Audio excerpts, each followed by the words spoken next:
Iran slams U.S. for moving the goalposts on commitments agreed under the latest peace framework.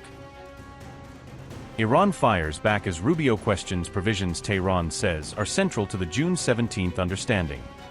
While we want a deal, we don't want a deal at any price. We want a deal that's good, we want a deal that's real, we want a deal that's verifiable, and we want a deal that's adhered to. Is Washington quietly watering down key ceasefire commitments as implementation disputes begin to surface? Iran has accused the United States of attempting to reinterpret and rewrite key provisions of the June 17th Peace Memorandum of Understanding. The dispute erupted after Marco Rubio publicly questioned whether regional hostilities could realistically come to a complete end. Rubio argued that lasting peace remains unattainable while Iran-backed groups continue operating across the Middle East. Iranian officials insisted that a complete cessation of hostilities remains the very first and most important clause of the MOU.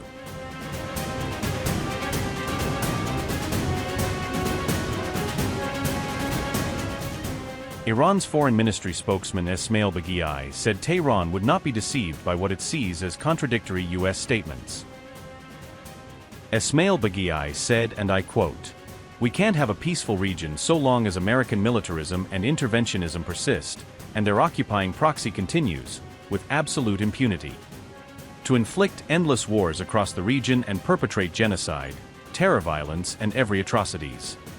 The contradictory statements by U.S. officials regarding the Memorandum of Understanding will do nothing to reduce the accumulated distrust of Iranians. Unquote. Earlier, a senior advisor to Mojtaba reportedly demanded the full implementation of all ceasefire-related provisions contained in the agreement. Mohammad Mokber warned that agreements existing only on paper, without practical enforcement, could carry serious consequences. Mokber linked the future stability of Middle East energy flows to the proper implementation and enforcement of the MOU.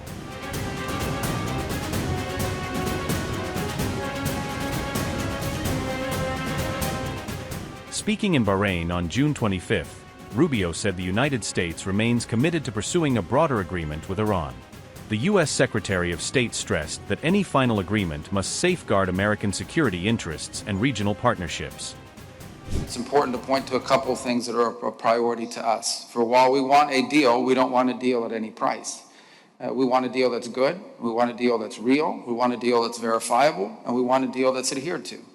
And it is important that any agreements that are reached, both in the process of negotiation and in the aftermath, be adhered to and followed. But there are certain things that for us are important to point out now that will never be acceptable. The first is the Straits of Hormuz are international waters. International waterways do not belong to any nation state. This is a foundational principle in the world today, without which the world would be in total chaos. If in fact we accepted that you can charge money to use an international waterway because it happens to be near your territorial space, well then this would spread throughout the world like a contagion. You can call it a toll, you can call it a fee, whatever you want to call it, it's a game of semantics. The reality of it is that no country on earth has a right to charge for the use of international waterways. And that will never be an acceptable condition of any deal. The President's been fundamentally clear about that. I just want to be clear, the United States remain open. And we want this to work. And we're prepared for it to work. And we're going to do everything we can do it. And we're hopeful that it will work. And it will require the help and cooperation of every country represented here today to make sure that not only if a deal happens that it's a good one, but also that it is adhered to. And the message that I come with is that we want to ensure that in any decisions that are made throughout this negotiating process, the interests of our partners and our allies in the region are always taken into account. That there is no part of this deal that's undertaken that in any way undermines the security, the stability, or the prosperity of any of our partners in the Gulf region. Today, we see a glimmer of hope for our region, and there will come diplomatic efforts resulting in an end to hostilities, with the signing of the Memorandum of Understanding between the United States and Iran, supported by the mediation of Pakistan and Qatar, and the restoration of free and secure navigation through the Strait of Hormuz. In this regard, we welcome the announcement by Oman of a temporary maritime corridor for vessels wishing to transit through the strait.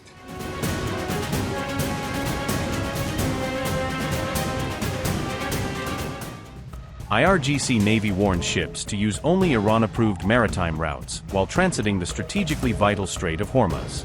The force said any transit outside officially designated shipping corridors is prohibited, according to Press TV. In a June 25 statement, the IRGC described the use of unauthorized routes as both unacceptable and potentially dangerous. The Navy said all vessels must coordinate with Iranian authorities before entering or transiting the waterway. The warning came days after Chief Negotiator Bagher Ghalibaf pledged what he called a new reality in Hormuz. Iran's parliament speaker said the crucial shipping lane would never return to its pre-war operating conditions. The issue of Hormuz restrictions remains one of the most sensitive unresolved matters, following the US-Iran Memorandum of Understanding. The agreement signed by Washington and Tehran seeks to halt the cycle of escalation, confrontation, and retaliation. Under the MOU, Iran agreed to facilitate commercial shipping through the corridor during a 60-day implementation period. However, Tehran has repeatedly stressed that safe passage remains conditional on coordination with Iranian authorities. The latest IRGC warning reinforces Iran's intention to strictly enforce those requirements and navigation conditions.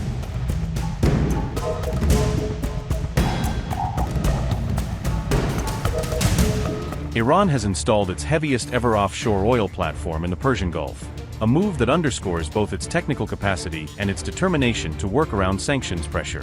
The new P4 platform, weighing about 6,200 tons, was deployed at the Rishadat oil field roughly 90 kilometers south of Lavin Island in the Gulf. Officials say the structure was fully designed and built inside Iran, highlighting domestic engineering and manufacturing despite years of US-led sanctions restricting foreign technology. The P4 is expected to boost Rishadat's crude output by about 35,000 barrels per day, adding a significant new stream to Iran's offshore production. In addition, the platform can inject around 80,000 barrels per day of water into the reservoir, a key technique used to maintain pressure and sustain current production levels over time. Iranian engineers used a complex float-over installation method to position the massive topside on its base, reflecting growing expertise in advanced offshore construction techniques. Experts note that US sanctions delayed the project by limiting access to specialized equipment and know-how, stretching timelines and increasing reliance on local solutions. Iranian officials argue that completing the platform shows the country can adapt and ultimately defeat sanctions pressure by building up its own industrial capabilities. Since 2018, Tehran has increasingly leaned on domestic firms and engineers for energy development, from drilling and platform construction to subsea systems. The Rishadat upgrade represents a major boost to Iran's offshore oil sector, expanding capacity just as diplomatic conditions start to ease. Iranian oil exports have also climbed to a new high in the days following Tehran's recent deal with the United States, suggesting the country aims to capitalize quickly on any opening in the market.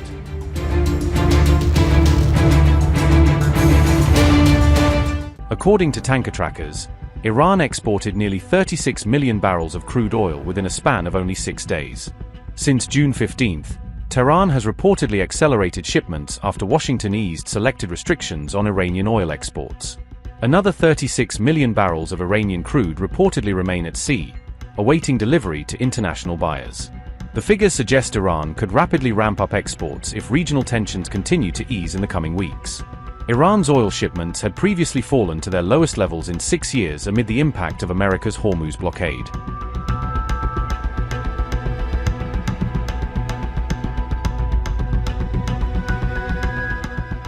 In a fresh diplomatic and economic victory for Tehran, Washington has temporarily eased sanctions on Iran's oil sector for 60 days. U.S. Treasury Secretary Scott Bessent announced the limited sanctions relief measure on June 22. Under the arrangement, Iran can temporarily produce, transport and sell crude oil and petroleum products until August 21. Bessent stated that the decision was taken in light of ongoing negotiations between Washington and Tehran. In return, Iran has pledged to keep the Strait of Hormuz open and accessible for international shipping traffic. The U.S. Treasury Secretary said, and I quote, "In line with the ongoing productive talks in Switzerland, Iran has committed to free and open transit in the Strait of Hormuz, and to permit International Atomic Energy Agency inspectors into their country. As part of the framework, the Treasury has issued a temporary 60-day general license authorizing the production, delivery, and sale of Iranian oil," end quote. Experts warn that Iran's growing oil windfall could provide Tehran with resources to rapidly rebuild its ballistic missile network. Meanwhile, US Vice President J.D. Vance claimed that negotiations with Iran have achieved what he described as momentous progress.